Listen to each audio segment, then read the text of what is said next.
নমস্কার বন্ধুরা, তোমরা কেমন আছো? আশা করি তোমরা খুব ভালো আছো। আমিও খুব ভালো আছি। আজ আবার চলে এসেছি তোমাদের জন্য আমাদের হিন্দু সনাতন ধর্মকে কেন্দ্র করে কিছু কথা বলতে, ভগবানকে কেন্দ্র করে কিছু কথা বলতে। যদি তোমাদের হিন্দু সনাতন ধর্ম অর্থাৎ ভগবানকে কেন্দ্র করে কথাগুলো শুনতে ভালো লাগে, অবশ্যই আমার ভিডিওটা প্রথম থেকে শেষ পর্যন্ত শোনো। আশা করি তোমরা অনেক কিছু জানতে আর শিখতে পারবে। আর যদি ভগবানকে কেন্দ্র করে কথাগুলো শুনতে ভালো না লাগে, তাহলে আমার ভিডিওটা স্কিপও করতে পারো। তো চলো শুরু করা যাক আজকের টপিক। আমরা মানুষরা একে অপরের কাছ থেকে কিছু না কিছু সাহায্য চাই। আমরা মানুষরা একে অপরের কাছ থেকে কিছু না কিছু আশা করে থাকি। ও আমার জন্য এটা করবে, ও আমাকে সাহায্য করবে। কেন? আমিও ওকে অসময়ে কিন্তু সাহায্য করেছি।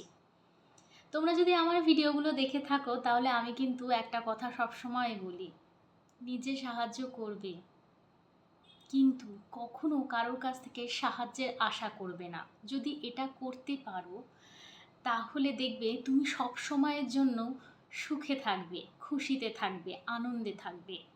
আর যদি নিজের সাহায্য করার পরিবর্তে কারোর কাছ থেকে এতটুকু হলেও সাহায্যের আশা করে থাকো, তাহলে কিন্তু সারাটা জীবন দুঃখ পেতে হবে। যতদিন পর্যন্ত তুমি আশা করবে, অবশ্যই আশাটা ছেড়ে দিলে কিন্তু আবার তুমি তোমার ব্যস্ত জীবনে ফিরে আসতে পারবে, ব্যস্ত থাকতে পারবে, সুখে খুশিতে আনন্দে সব কিছুতে থাকতে পারবে। জানো, এই আশা মানুষের মনকে ভেঙে দেয়। তাই জন্য আমি সবসময় আমার ভিডিওতে একটা কথাই বলি, যদি কিছু চাওয়ার থাকে ভগবানের কাছে দুহাত পেতে চাও। লজ্জা কিসের? তুমি তো ভগবানের কাছে চাইছো। এই আত্মাটা পরমাত্মারই দেওয়া। তার কাছ থেকে যখন এই আত্মাটা পেয়েছি, বেঁচে আছি, নিঃশ্বাস নিচ্ছি, খাচ্ছি, ঘুরছি, কাজ করছি, ইভেন তোমাদের সাথে কথা বলছি, তারই তো আদেশেই সব চলছে। তাহলে যদি কিছু দরকার হয়, তাহলে তার কাছে আগে যাওয়াটাই তো বেশি ভালো, তাই না? এমনই একটা স্টোরি নিয়ে তোমাদের কাছে আজকে আমি চলে এসেছি। আমরা প্রত্যেকেই ভগবানের কাছে কিন্তু কিছু না কিছু চাই, চাই না বলো? আমিও চাই, কেন চাইবো না? মা হচ্ছে, আমি তো মা কালীর কাছে মন খুলে যা দরকার তাই চাই, সত্যি বলছি। যাই হোক, অনেকের বক্তব্য থাকে ভগবান কিন্তু সব বায়না পূরণ করে না, অর্থাৎ যা চাই তাই দেয় না, তাই না? আছে কি না বক্তব্য? এটা এইটুকু হলেও বক্তব্যটা আছে তোমার, ঠিক আছে, মনের কোথাও কোনায় লুকিয়ে, যে সব কিন্তু ভগবান দেয় না। না গো, দেয়, ভগবান দেয়। ভগবানরা দেয় বলেই তারা ভগবান।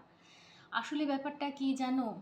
দেখবে একটা ছোট শিশু যখন থাকে না, তখন সে বারবার চকলেট বা লজেন্স এই সমস্ত জিনিসের বায়না করতে থাকে, ঠিক আছে? তো মা বাবা জানে বারবার যদি বাচ্চাটা ওই লজেন্স খায় বা বারবার যদি চকলেটটা খায়, তাহলে কিন্তু সেটা হেলথের জন্য খারাপ। ঠিক তেমনভাবে ভগবানও জানে হয়তো আমরা যা কিছু চাই সব কিছু আমাদের পাওয়ার কিন্তু আমরা যোগ্য না, কারণ সেটা আমাদের জন্য হানিকারকও হতে পারে। এখন তোমরা বলতে পারো যে পয়সা কখনো কারো হানিকারক হতে পারে? যদি সেটাই বলো, তাহলে আমি একটা কথা বলি, জানো, মানুষের যতটুকু দরকার পয়সা ততটুকুই পাওয়া উচিত আমার মতে। হ্যাঁ, এখন অনেকেই বলবে পয়সা হয়ে গেছে তো সেই জন্য বড় বড় কথা। না না না না না না না, ব্যাপারটা সেটা নয়। ধরো তোমার কাছে 25 কোটি, 30 কোটি, 40 কোটি, 50 কোটি, 100 কোটি টাকা আছে, কি করবে তুমি? কি করবে? কখনো ভেবে দেখেছো? দুদিন পার্টি যাবে, কিছুদিন ফরেন ট্যুর করবে, তারপরে এত বাজে কাজে নেমে যাবে, পার্টি অ্যাটেন্ড করতে করতে নিজেকেই কোন সময় হারিয়ে ফেলবে ওই পয়সার লোভে। এটা হয়। যাই হোক, এটা আর হাইলাইট করে বলছি না, তাহলে গল্পটা বলতে গেলে কিন্তু অনেকটা দেরি হয়ে যাবে। তো অনেকের বক্তব্য থাকে ভগবান নাকি সব কিছু দেয় না। দেয়। তুমি সেটার যোগ্য হয়ে উঠলেই তোমাকে ভগবান দেবে। এটাও কিন্তু অনেক বড় কথা তোমাদের বললাম। হ্যাঁ, যদি তোমাদের মনে হয় ভগবান, আমি তো কতবার চাইলাম ভগবানের কাছে, ভগবান আমাকে তো একটা বাড়ি দিল না, আমি একটা ফর এক্সাম্পল হিসাবে বললাম, দেয় দেয়। এখন তুমি যদি কোনো কাজ বাজ না করে সারাদিন ভগবানকে বলো আমার একটা বাড়ি দাও, আমার একটা বাড়ি দাও, ভগবান স্বর্গ থেকে এসে তো তোমাকে একটা বাড়ি গিফট করবে না। এখানে তো কিছু নিয়ম শৃঙ্খলা আছে না, তার জন্য তোমাকেও কিছু কাজ করতে হবে এবং ভগবান সেখানে সাপোর্ট করবে, তাই তো। তো আজকের আমি একটা ভগবান যে হাত খুলে মন খুলে দেয় তার একটা প্রুফ দেওয়ার জন্য একটা গল্প তোমাদের সাথে আমি শেয়ার করব। শোনো, আশা করি খুব ভালো লাগবে এবং সেই গল্পটা থেকে হয়তো তোমরা পরিচিত। চলো বলা যাক। একবার মাতা পার্বতী বৈকুণ্ঠে যায় মা লক্ষ্মীর সাথে দেখা করতে। সাহেলি হচ্ছে, বোঝোই তো। বৈকুণ্ঠে গিয়ে মাতা পার্বতী দেখে বৈকুণ্ঠে মা লক্ষ্মী ঘরটাকে কি সুন্দর করে সাজিয়ে রেখেছে। সোনার ঘর, হিরে মুক্তো জড়ানো তাদের ঘরে, দরজায় নানা প্রকারের সুন্দর ডিজাইন করা পান্না দিয়ে, নানান প্রকারের পাথর দিয়ে, সুন্দর দামি দামি জিনিস দিয়ে সাজানো, মুক্তো দিয়ে সাজানো, হিরে পান্না, কোনো কিছুর অভাব তার বাড়িতে নেই। এবং মা লক্ষ্মী যথাযথ মাকে আপ্যায়ন করল, অর্থাৎ মাতা পার্বতীকে আপ্যায়ন করলো। তার কারণ মাতা পার্বতী প্রথমবার তার বাড়িতে গেছে এবং মাতা পার্বতী তো পাগল হয়ে গেছে মা লক্ষ্মীর বাড়ি দেখে। এবার কি হয়েছে দেখো। এবার সব খাওয়া দাওয়া কমপ্লিট। কি হয়, আমরা নেমন্তন্ন বাড়িতে গেলে যাই, সেখানে আতিথেয়তা আপ্যায়ন হয়, আমরা খাওয়া দাওয়া করি, গল্প করি, তারপর একটা সময় নিজের বাড়িতে তো আসি। ঠিক তেমনভাবে মাতা পার্বতীও নিজের বাড়িতে চলে এসেছে। নিজের বাড়িতে এসে তার আর মন বসছে না। কারণ কি? কারণ তোমরা প্রত্যেকেই জানো ভগবান শিবের পরিবার কৈলাসে নিবাস, তাই না? কৈলাসে একসাথে ভগবান শিবের পরিবার বসবাস করে। মাতা পার্বতী খুব অভিযোগ করে ভগবান শিবের কাছে গিয়ে, হ্যাঁ তুমি কি গো, বুঝো না কিছু না, এরকমভাবে। তো বলছে কি হয়েছে? বলছে জানো আজকে আমি গেছিলাম বৈকুণ্ঠে নারায়ণের বাড়িতে। তো সেখানে গিয়ে আমি ওর বাড়ি দেখে আমার খুব ভাল লেগেছে, কত সুন্দর করে মা লক্ষ্মী ঘরটাকে সাজিয়ে রেখেছে। নারায়ণ আর লক্ষ্মী দুজনা খুব সুখে থাকে জানো তো বাড়ির মধ্যে। ওদের বাড়িতে না জল বৃষ্টিও পড়ে না, ছাদ আছে, আমাদের মতন গুফার মধ্যে থাকে না আগুন জ্বালিয়ে। এরকম নানান প্রকারের কথা মা পার্বতী ভগবান শিবকে বলছে। তারপর বলার পরে লাস্টে বলছে জানো তো খুব সুন্দর করে সাজানো, সোনা দিয়ে সাজানো, হিরে পান্না মূর্তি সব কিছু ছিল জানো বাড়িতে। আমার না খুব শখ জেগেছে, আমারও ওরকম যেন একটা বাড়ি হয়, তুমি আমার জন্য একটা ওরকম বাড়ি বানিয়ে দাও না। হ্যাঁ, এমনি করে না মাতা পার্বতী জেদ করতে শুরু করলো ভগবান শিবকে। এবার ভগবান শিব কি করবে, আর তোমরা প্রত্যেকেই জানো সে তো ভোলেনাথ হচ্ছে, ঠিক আছে। আর ভগবান শিব মাতা পার্বতীকে চোখের মণির মতন ভালোবাসে, হয়তো সেই কারণে মাতা পার্বতীর নাম তারাও হয়েছে। তার দুটো চোখের তারা ছিল মাতা পার্বতী, কার না ভগবান শিবের। ভগবান শিব বলল ঠিক আছে, তোমার যখন মনে ইচ্ছা জেগেছে তোমার বাড়ি চাই, তো আমি তোমার জন্য একটা সুন্দর বাড়ি বানিয়ে দেবো যেটা তোমার খুব ভালো লাগবে। মাতা পার্বতী খুব খুশি, তাড়াতাড়ি করে রান্নাঘরে চলে গেল রান্না করতে ভগবান শিবের জন্য, কারণ সময় হয়ে গেছে, তাকে খেতে দিতে হবে। মাতা পার্বতী যেই চলে গেল রান্নাঘরে, ঠিক সেই সময় ভগবান শিব বিশ্বকর্মা ঠাকুরকে ডাকে। বিশ্বকর্মা ঠাকুর সেখানে উপস্থিত হয় এবং তারপর ভগবান শিব বিশ্বকর্মাকে বলে একটা বাড়ি তৈরি করার জন্য, সুন্দর বাড়ি যা দেখে মাতা পার্বতী পাগল হয়ে যাবে, যেখানে মাতা পার্বতী খুব সুখে থাকবে। ভালো কথা, বিশ্বকর্মা ঠাকুর ভগবান শিবের মনের মতন বাড়ি তৈরি করলো, যেখানে মা রাজ রানী হয়ে থাকবে। যাই হোক, বাড়ি কমপ্লিট হয়ে গেল। বাড়ি কমপ্লিট হওয়ার পর ভগবান শিব মাকে জানালো যে বাড়ি কমপ্লিট হয়ে গেছে, এবার চলো দেখবে, চলো তোমার বাড়ি কেমন হয়েছে। মা গিয়ে দেখে সেই বাড়ি অপূর্ব, বলে হয়তো বোঝানো যাবে না। মা মনে মনে খুব খুশি। মা ভাবছে এইবার আমিও মা লক্ষ্মীকে ডাকবো, নিমন্ত্রণ করবো আমার বাড়িতে, হ্যাঁ, যেমন করে আমাকে ডেকেছিল এমনি করে মনে মনে বলছে। তো এবার থাকার আগে যেটা নিয়ম হচ্ছে, আমরা প্রত্যেকেই নতুন বাড়ি করলে গৃহপ্রবেশ করি। এবার ভগবান শিবের বাড়ি বলে কথা, তার গৃহপ্রবেশ হবে না তা কি হয়? এইবার গৃহপ্রবেশের পালা। আর ভগবান শিব তো ভোলেনাথ হচ্ছে, তোমরা জানোই, দু হাত ভরে দিয়ে দেয়, সেটা আবার পরে আসি। তো এবার গৃহপ্রবেশের জন্য ভগবান শিব তার প্রিয় শিষ্য রাবণকে ডাকে। রাবণ তার প্রিয় শিষ্য ছিল। ভগবান শিব নিজের তন্ত্রবিদ্যা, যা কিছু বিদ্যা ছিল, ভগবান শিব স্বয়ং রাবণকে শিখিয়েছিল। এবং এই যে আজকালকার, মানে আজকাল না, এটা পূর্ব থেকেই হয়েছে, যে তন্ত্রবিদ্যার প্রচলনটা, সেটা কিন্তু রাবণ থেকে শেখা। আর রাবণকে শিখিয়েছিল স্বয়ং ভগবান শিব।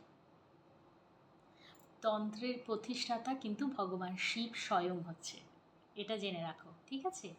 তো যাই হোক, সেটা তো পরের ব্যাপার। তো এইবার ভগবান শিব রাবণকে নিমন্ত্রণ করে অ্যাজ এ পণ্ডিত রূপে, যাতে তার গৃহপ্রবেশের পুজোগুলো সে করে। কেননা তার মতন বিদ্বান পণ্ডিত হয়তো কেউ ছিল না।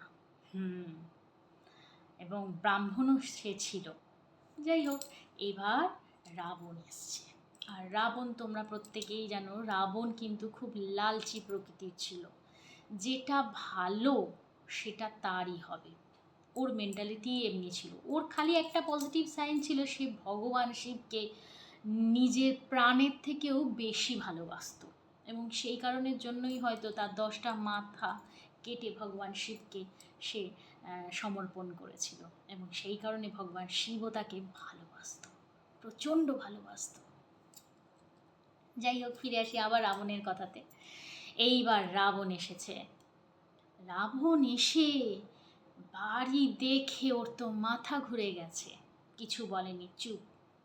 ভগবান শিব ত্রিকালদর্শী, দেখবে এখানে থার্ড আই আছে সুন্দর, ভগবান শিব আর মা, এই ত্রিকালদর্শী কিন্তু এই দুজনারই তোমরা কপালে থার্ড আইটা দেখতে পারবে। সব ভগবানেরই থার্ড আই থাকে, এটা কোনো কথা না, কিন্তু এর না, আমি এর বিষয়টা না খুব ভালো করে বলতে পারবো না। তার কারণ হচ্ছে আমি খুব ভালো করে জানি না।